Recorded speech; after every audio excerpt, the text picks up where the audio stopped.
नमस्कार बच्चों, आप सबका स्वागत है बेस्ट क्लासेस में। मैं भूपेंद्र सिंह ठाकुर आपको समझा रहा हूँ क्लास 10th का मैथ। क्लास 10th का मैथ हम डेली लाइव पढ़ेंगे किस टाइम पर 8:30 बजे। बट अभी 10 दिन तक आपको रिकॉर्डेड क्लास मिलेगी 2 जून तक। 2 जून से वापस कंटिन्यू लाइव हो जाएंगे हम।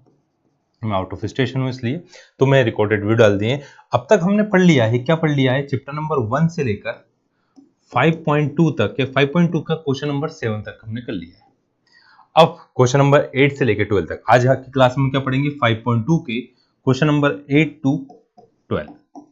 ठीक है, और इस कोर्स में क्या क्या पढ़ने वाले हैं ये सब यहाँ पे लिखा हुआ है, मैंने पहले ही बता दिया। सभी क्लास में जो बच्चे नए ज्वाइन हुए तो ये सब पढ़ेंगे हम। इन सब की पीडीएफ भी मिलेगी आपको, सॉल्यूशन भी मिलेगा। सिर्फ कहाँ पर, बेस्ट क्लासेस पे, कहाँ पे, यूट्यूब के ऊपर, वो भी बिल्कुल फ्री ऑफ कॉस्ट।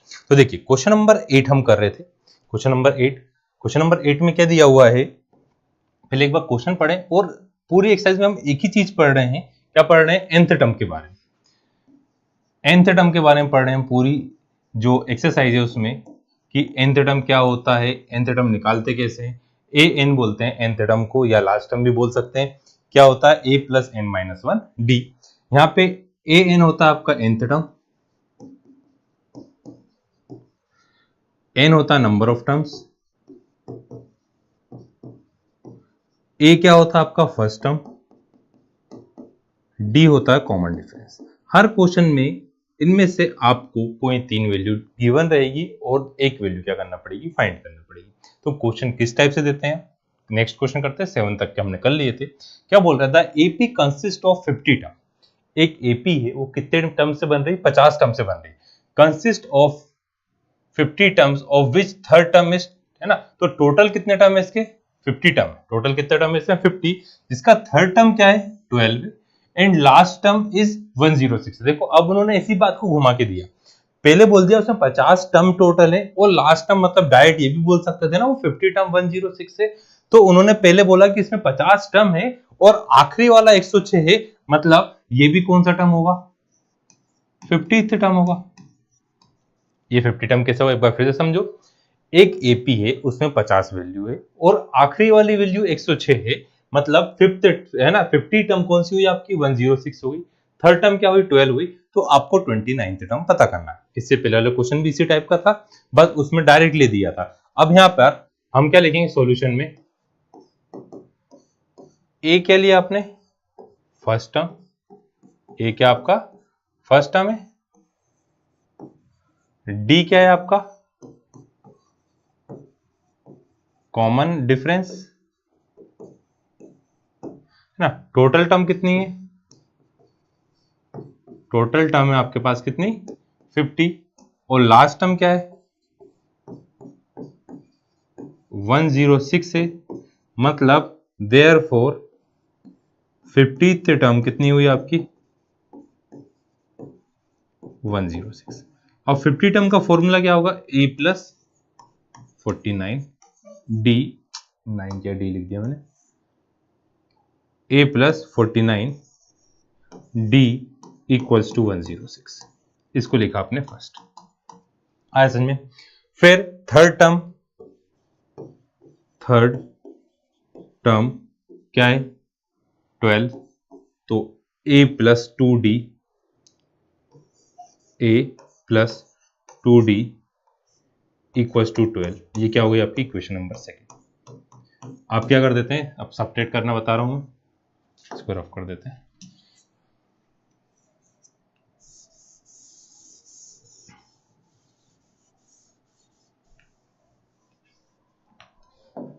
ना, तो यहाँ पे क्या है, सब्ट्रैक्ट कर रहे हैं अपन किसको, subtract second from first. Second वाले को फर्स्ट वाले में से माइनस कर रहे हैं। a प्लस 49d में से माइनस कर रहे हैं हम, अरे यार 49 ये वापस मैंने 4d लिख दिया, 49d है ना। 49d में से हम माइनस कर रहे हैं a प्लस 2d, मतलब 49 टर्म कितना था, 106 में से आप माइनस कर रहे हैं कितना, 106 में से माइनस कर रहे हैं आप कितना, 12। आए सभी को इतना। अब देखो ब्रैकेट ओपन करते हैं, a plus 49 minus a minus 2d equals to 106 में से 12 गया तो 6 में से 2 गया तो क्या बचेगा 4, तो 94 आ गया। अब ए से ए क्या हुआ कैंसिल, 49 में से 2 गया तो बचा 47 डी, तो यहाँ से आ गया 94, मल्टीप्लाई की वैल्यू कहाँ गई डिवाइड में, 94 बाई 47 कितना आता है 2 टाइम चला गया। अभी टेबल इतना बड़ा तो आता नहीं है, 7 2 जा 14 होता है, 7 2 जा कितना होता है 14 होता है, 14 का 4, 4 2 जा 8 और 1 कितना आ गया 9, तो 94 आ गया। तो कितने टाइम कैंसिल होगा 2 टाइम, तो डी इक्वल्स टू आपके पास कितना आ गया 2 आया। डी की वैल्यू आप दोनों में से किसी में भी पुट करें।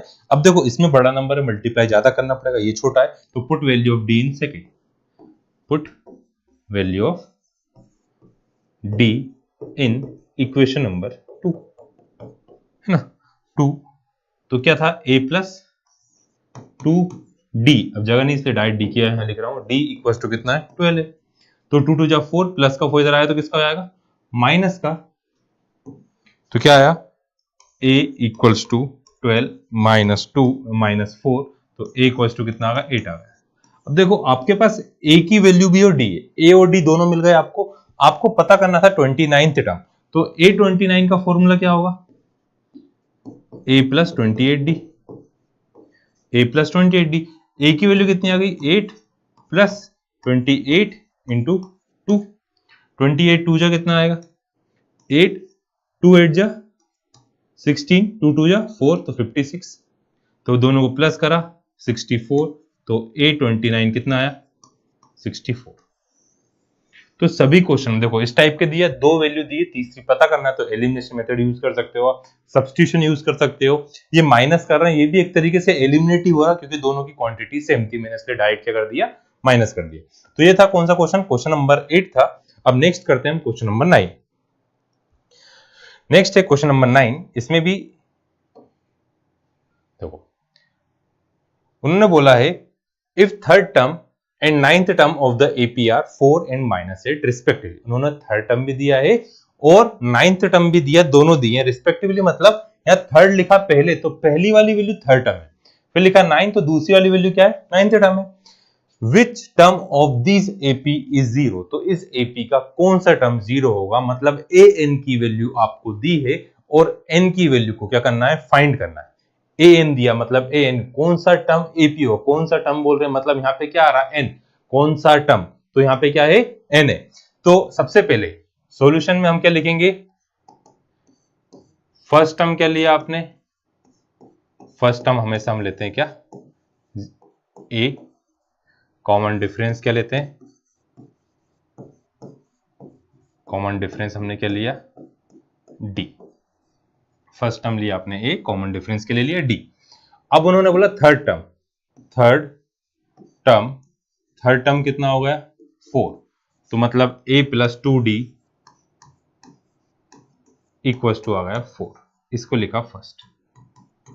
फिर उसका नाइन्थ टर्म कितना है, नाइन्थ टर्म कितना ले लिया माइनस का 8, मतलब a plus 8d equals to minus का 8।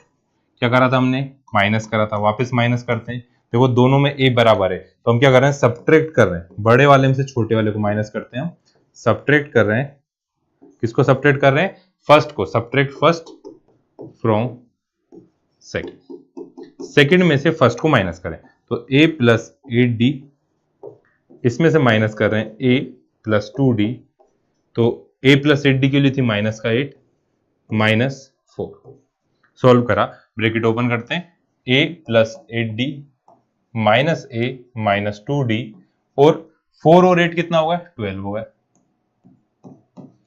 a से क्या हुआ कैंसिल, 8 में से 2 गया तो क्या बचेगा 6d और माइनस का 12, मल्टीप्लाई की वैल्यू कहां गई डिवाइड में, तो माइनस का 12 डिवाइड बाय 6 कितना आ गया d इक्वल्स टू माइनस का 2, तो d की वैल्यू क्या लिखना आपको माइनस का 2, d इक्वल्स टू आ गया माइनस का 2, आया d इक्वल्स टू माइनस का 2।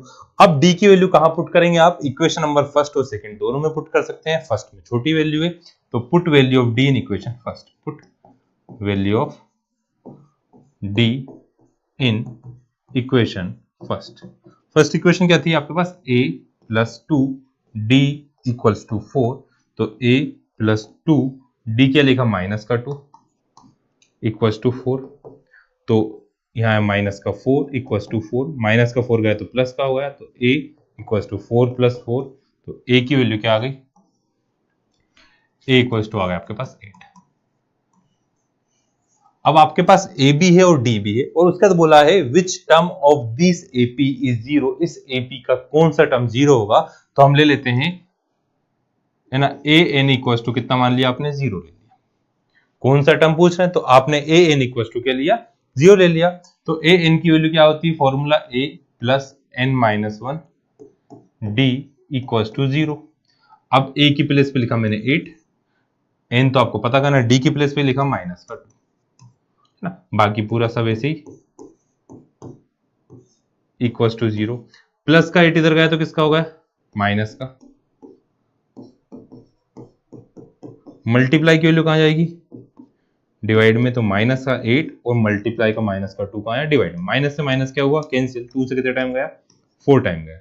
माइनस का इधर आएगा तो प्लस का हो जाएगा, तो n इक्वल्स टू 4 प्लस 1, तो n की वैल्यू क्या है 5। तो क्या बोलोगे, fifth term is zero, fifth term is zero. इस एपी का कौन सा पांचवा टर्म जो आएगा वो क्या आएगा, जीरो आएगा। पहले हमने फर्स्ट टर्म और कॉमन डिफरेंस ए और डी लिख लिया। थर्ड टर्म दिया था 4, तो a प्लस 3d आ गया। नाइन्थ टर्म दिया था -8, तो a प्लस 8d माइनस का 8 आ गया। सब्ट्रैक्ट करना है या एलिमिनेट करना है या सब्स्टिट्यूशन करना है, आपको यहाँ से दोनों वेरिएबल की वैल्यू पता करना है। तो मैंने सब्ट्रैक्ट करा तो d इक्वल टू आया माइनस का 2, किसी भी एक इक्वेशन में पुट करा तो a इक्वल टू आ गया 8। अब a n इक्वल टू हमने जीरो क्यों लिया, क्योंकि उन्होंने बोला था, है ना, कौन सा टर्म जीरो होगा, तो हमने ए एन को क्या ले लिया, जीरो। ए एन के फॉर्मूले में सभी की वैल्यू पुट करके हमने क्या फाइंड करा, एन फाइंड करा। ये था कौन सा क्वेश्चन, क्वेश्चन नंबर 9 था। नेक्स्ट क्वेश्चन है क्वेश्चन नंबर 10। क्वेश्चन नंबर 10 भी थोड़ा सा इसी टाइप का है। देखो, 17th term of the AP exceeds का मतलब क्या होता है, एक्सीड्स का मतलब क्या है, ये चले यार केबल अटक जाती कभी कभी, चलो ठीक है। 17th term of the AP exceed is 10th term by 7। मतलब जो 7th टर्म है, 17 टर्म है, वो 10th टर्म से कितनी ज्यादा है, 7 ज्यादा है। तो आपको कॉमन डिफरेंस पता करना है। तो देखो सॉल्यूशन में सबसे पहले तो हम क्या लिखते हैं, फर्स्ट टर्म क्या है, फर्स्ट टर्म आ गई आपके पास ए। कॉमन डिफरेंस क्या है, कॉमन डिफरेंस आ गया आपके पास डी। 17th टर्म क्या आएगा, a प्लस का 16d। फिर 10th टर्म क्या आएगा, a प्लस का 9d। अब क्या बोला है, 17th टर्म एक्सीड्स ज्यादा, मतलब ज्यादा है, दोनों बीच का डिफरेंस दिया उन्होंने बाय 10th टर्म, कितने से कितने ज्यादा है ना, 7 ज्यादा है। तो 17 टर्म की वैल्यू क्या है, a प्लस 16d। कॉल आ गया, एक मिनट। तो यहां पे minus a plus 9d equal to कितना है, 7। माइनस करते हैं, a plus 16d minus a plus minus minus का 9d इक्वल टू 7। अब a से a क्या होगा, कैंसिल। 16 में से 9 गया तो क्या बचेगा, 7d इक्वल टू 7। मल्टीप्लाई की वैल्यू कहां जाएगी, तो d इक्वल टू 7 बाय 7, तो d इक्वल टू कितना आ गया आपके पास।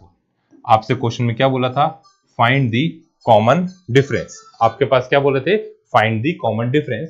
तो आपने कॉमन डिफरेंस पता कर लिया, d इक्वल टू कितना आ गया आपके पास, 1 आ गया, है ना। अब यहाँ पे क्या कराए करें, इसमें एक्सीड क्या क्या बोलते हैं, मोर देन बोल सकते थे, लेस देन बोल सकते थे, डिफरेंस बोल सकते हैं। दोनों के बीच का अंतर दिया रहे, अंतर दिया मतलब डिफरेंस दिया रहे, तो आपको हमेशा ही क्या करना, माइनस करना है। मोर देन बोले तब भी दोनों बीच का अंतर है, लेस देन बोले तब भी दोनों के बीच का अंतर है, एक्सीड्स बोले तब भी दोनों के बीच का अंतर है। तो आपको क्या करना है, उस कंडीशन में माइनस करना है, ठीक है। नेक्स्ट क्वेश्चन है आपके पास, अब क्वेश्चन नंबर 11।